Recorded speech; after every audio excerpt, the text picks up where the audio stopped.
நாளுக்கான ரேமா வார்த்தை சங்கீதம் 107:7 எழுதப்பட்டிருக்கிறது. தாபரிக்கும் ஊருக்கு போய் சேர அவர்களை செவையான வழியிலே நடத்தினார்.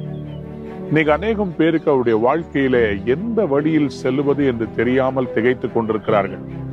என் எதிர்காலம் எப்படி இருக்க போகிறது? நான் சுத்தி வரப்போகிறேனா, அல்லாவிட்டால் பின்னாடி திரும்பி நடக்க போகிறேனா, எனக்கு டைரக்ஷன்ஸ் தெரியலையே என்று சொல்லி அநேகம் பேர் யோசித்துக் கொண்டிருக்கலாம். ஆண்டவர் இன்னைக்கு உங்களை பார்த்து சொல்றார், நீங்கள் போய் சேர வேண்டிய ஊருக்கு, நீங்கள் போய் சேர வேண்டிய அந்த இலக்குக்கு அவர் உங்களை நேர் வழியாய் நடத்தி கொண்டு போவார்.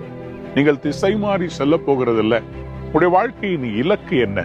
What is your goal in life? What to you want to achieve? ஆண்டவர் உங்களை நேர் வழியாய் நடத்தி கொண்டு போவாராம். He is going to lead you in a straight path. உங்களை ஆண்டவர் சுத்தல விட மாட்டார். உங்களை நேர் வழியாய் நடத்தி கொண்டு போவார். நாம அவரை ட்ரஸ்ட் பண்ணணும். ஒரு கார்ல ஜிபிஎஸ் மிஷின் சொல்லி இருக்குது, நேவிகேஷன் மேப்னு இருக்குது.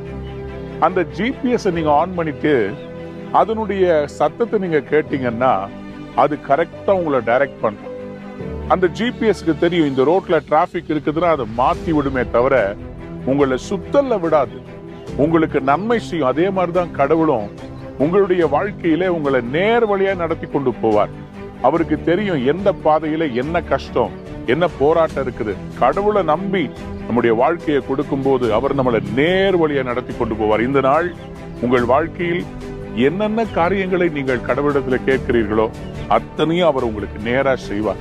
உங்களுடைய பினான்ஸ ஆண்டவர் நேரா கொண்டு போய் உங்களை விடுதலை பண்ணுவார். உங்களுடைய வேலையில, உங்களுடைய அலுவலகத்துல, உங்க பிசினஸ்ல ஆண்டவர் உங்களை நேர் வழியாய் நடத்தி கொண்டு போய் நீங்கள் சேர வேண்டிய பட்டணத்துல கர்த்தர் சேர்ப்பார். இந்த நாள் உங்களுக்கு நேர் வழியாய் கர்த்தர் நடத்துகிற நாள், ஆசீர்வாதமான நாள். God bless you. Have a wonderful day.